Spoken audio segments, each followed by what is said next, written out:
Everybody, and welcome back. I hope you all had a great vacation last week. And I'm continuing our series on executive functioning. And this week I'm going to talk a little bit about sustained attention.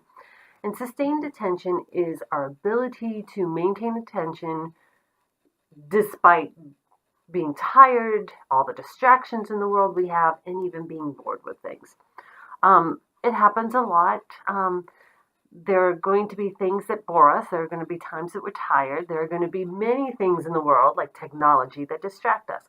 So, how do we help our children maintain that attention and sustain attention through some pretty difficult times? Um, you can definitely do incentives. You can definitely nag a lot. You can definitely say you're going to sit down and you're going to do this. But how do we actually kind of help teach and develop that skill? And really, we want our children to begin to internalize what it feels to pay attention and how to overcome various obstacles that get in the way. So, the first thing you want to do is kind of help your child be aware of how long they can pay attention. It's going to be different for every kid, and it's going to be different for every kid based on the activity. Some kids can do Legos for 5, 6 hours, other kids can do Legos for 10 minutes. Some kids can play video games for hours, and some don't like them at all. So, same thing goes with academics. I probably can last about 5 minutes on math, but reading I could do for an entire day. So, helping them just understand what their attentional capacity is to begin with. And then you want to kind of break things down. So the first question you want to ask is, how long do you think it's going to take you to do this assignment, project, chore, whatever it may be? And you write that down. So kind of write down like the chore or the activity. Right next to it is how long it's going to be. And then you may need to break that down. So if you have a page of math problems to do, how long do you think it's going to take you? And it takes 30 minutes to do the entire page. How long is it going to take you to do each math problem? And then what you want to do is, after you break it down, again, break it down how much time and writing that time. And then you kind of work out a plan. So when are you going to do this? What is it going to look like? Kind of writing it down. Um, and then what are some cues to help them stay on task? So the first thing is, very good thing to do is you can just generally set a timer. So this one task, this math problem, this assignment is going to take me 10 minutes to do. Set a timer for 10 minutes. Let your child go and do whatever the task may be. After that 10 minutes, stop. They may finish early, they may not be done yet. Were there things that got in the way? Just have a quick conversation like, hey, you got it done, but did they get it done too quickly? Were they accurate in it? Did it take too much time? Did your child, if they didn't get it done in the time allotted, why not? Were they distracted by things? Were they, did they kind of mistime themselves? So that can definitely be a task as well. If children do get distracted pretty easily, find other things to do pretty easily, and it's not an attentional disorder, there are times that we're just distracted. There's a couple things you can do is you could do, especially with technology, you can do what's called a attention tape, where you can, like every 2 to 3 minutes, you can just set a timer to repeat itself. So your child is doing a task, say for 10, 15 minutes, you break it down into 2-minute increments. Every 2 minutes, a timer goes off, just a quick little beep. Your child then writes down, and you can have it already written down on a piece of paper next to them, yes or no. They just circle very quickly, yes or no. Yes, they were on task and paying attention. No, they were not.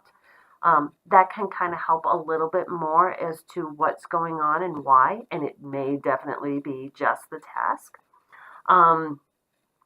So that just is a cue to help them pay attention. If you notice that your child is not paying attention, instead of getting into a verbal altercation, you're not paying attention, yes, I am, just sometimes a simple little sticky note, just easily kind of put on the side of their paper, on the side of the desk, can just be a signal that they're paying attention or not paying attention, so you could use different colors. And you can also use kind of some motivational strategies. Technology is a big thing. People want to do technology. Kids want technology. They want to play on video games. They want to be on social media. And I realize how important that is. So we're going to talk a little bit about organization and scheduling and things like that later.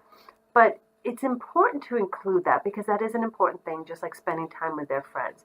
So use that as a motivational strategy. So say you are allowed to play video games or use technology every day for an hour. What time is that going to start? Every day, say at 6:30. 6:30 at night is the time you're going to use technology, whatever that may be. But before that, you have to make sure that this is done, your homework is done, your chores are done, eating dinner's done. Maybe showers, if you take showers the night before, are done. So that is definitely something that you can do too. So that way, once these things are done and done correctly, then they can go ahead and do the task. Now, when I say correctly, it doesn't mean that the items are correct. It means that they took their time to do it, because we definitely want our kids to make mistakes, because when the teachers see that, that is how they learn and bring it back to their attention. You can also make reading tasks sometimes for students aren't very interesting and boring. You can sometimes,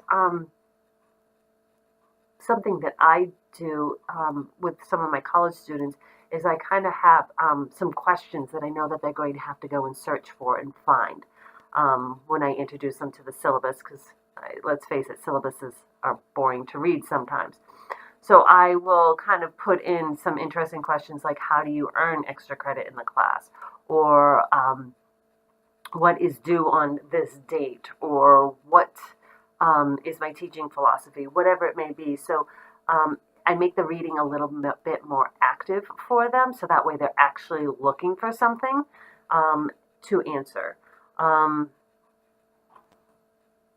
You know, not allowing your kids to walk away from when they're in the middle of something, but how do they take appropriate breaks? So that's another skill to teach. So I can work on this for 10 minutes. That's about as long as I can take, is 10 minutes. And then I need a 3-minute break. And what is that break going to look like?